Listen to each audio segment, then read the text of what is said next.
Thank you very much, Imran, and thanks again for the organizers of this very interesting forum, and thanks to you all for spending a Sunday with these topics.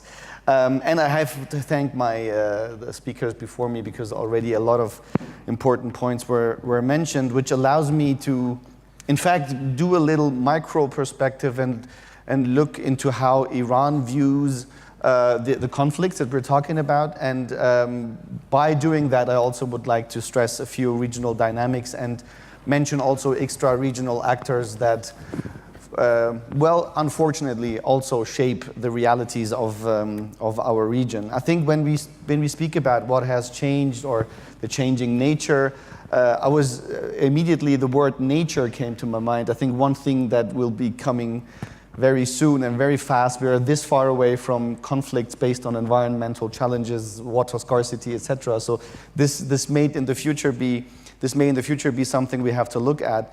And I think maybe not a lot of things have changed, but things got more intense, and things have come to the fore that we have tend to ignore. And on a global level, for example, that would be the mindset of the Cold War. I would argue that basically a lot of what's happening in our region can be at some point traced back at the Cold War divide. But bearing in mind what this conference is about, or what this forum is about, to seek something like a regional architecture, I think it is very important to, in the first step, learn more about the mindsets, security threats, concerns, and interests of all the stakeholders in the region. And I will offer what I read as an Iranian mindset. And when I say Iranian mindset, I mean those who are shaping Iran's security doctrine. Because I guess this helps to appreciate, as a first step, what are the security-minded people thinking in every stakeholder's view. And at this point, really, I think it is helpful to recall that those who are shaping Iran's security policies today are the same people who experienced the Iran-Iraq war in the early 80s that took 8 years. This is not a justification for anything. I'm just explaining why some of the mindsets that we're seeing today, those who are concerned about a hostile environment, they have made this experience of revolution, and after that, basically one neighbor was armed and attacked the young Islamic Republic.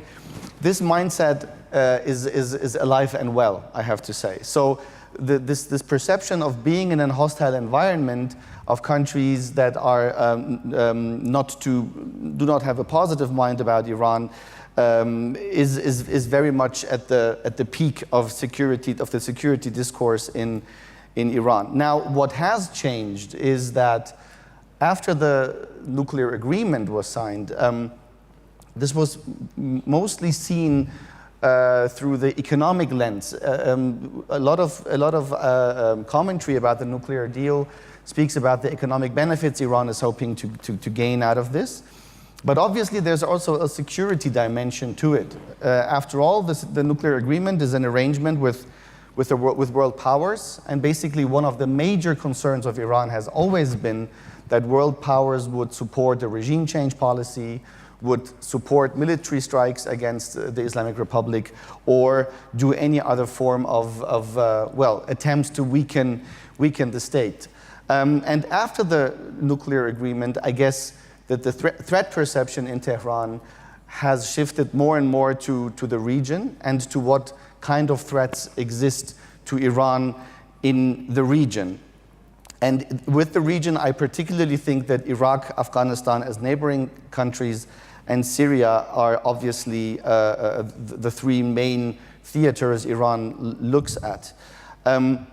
And if you hear about Iran's reading of the recent developments, the major concern are not states, but extremist and terrorist groups. So we talked a lot about non-state actors and the change in their capabilities. So this was already mentioned. I won't have to go into that. But so Iran sees these groups, such as Daesh, obviously, Al-Qaeda, the Taliban in Afghanistan, one could argue, as major threats, not only to its territory, but also to its to its interests in other regions, in other countries. Those interests are of political nature, economic, cultural, security-minded interests. And I think that what is new in this is that Iran, from my reading of it, I mean, I may be mistaken here, but through my reading of Iran, of how Iran sees the region, it also sees that there might be no longer the regime change policies and the open talk about a military attack on Iran, but Iran sees some of the major powers. Of course, the United States is an actor here. Of course, Iran sees Israel here as being behind some of the terrorist groups Iran is concerned about. So that Iran feels those nations that used to be hostile to Iran prior to the nuclear agreement are now more and more focusing on supporting some groups, some militant groups in the region that are fighting against Iranian interests or basically against Iranian allies. And I think this brings to the fore the big question, and I won't answer it here because I think I can't, but one thing that needs to be settled very soon is the question of who is regarded a terrorist. And I think everyone in the room, if we ask 10 people, no one will probably agree on which group is considered a terrorist group. So this seems to be something, and I would say this is something that we have ignored. This has not really changed. Terrorism has existed ever since. But there is more and more a need to agree on who is considered a terrorist and on which country's list does which group listed as a terrorist or as a rebel or whatever. And social media was already mentioned. I think one other new aspect is obviously the recruitment, the communication channels through social media, the Twitter stars. I think Fatima mentioned them. This is also something, who is an activist that is, whose voice, because he or she speaks English, is more heard through Twitter in the Western world than others. I think these are new dynamics where, again, then others try to counter a Twitter narrative, for example, and we end up with what is now known as, thanks to a certain Donald Trump, as fake news or as false news or as alternative facts, etc. And this leads me to my final point. I think one aspect that we should not underestimate is that what has really changed, in my view, is the unprecedented level of uncertainty that all stakeholders, and we are seeing all the countries we're talking about on this very stylish map, I have to say, above my head. The level of uncertainties we see on the national level in all these countries. Take, for example, our host country, Turkey. What is going to happen in April? What is going to happen after April? Look at Egypt. Yesterday, someone said the next Arab Spring is approaching in Egypt. What about Israel and the non-existent two-state solution? What about Iran and its presidential elections and the discussion about succession after the current Supreme Leader Ayatollah Khamenei? What about Saudi Arabia's Vision 2030? The discussion of succession is important there as well. These national contexts have huge questions.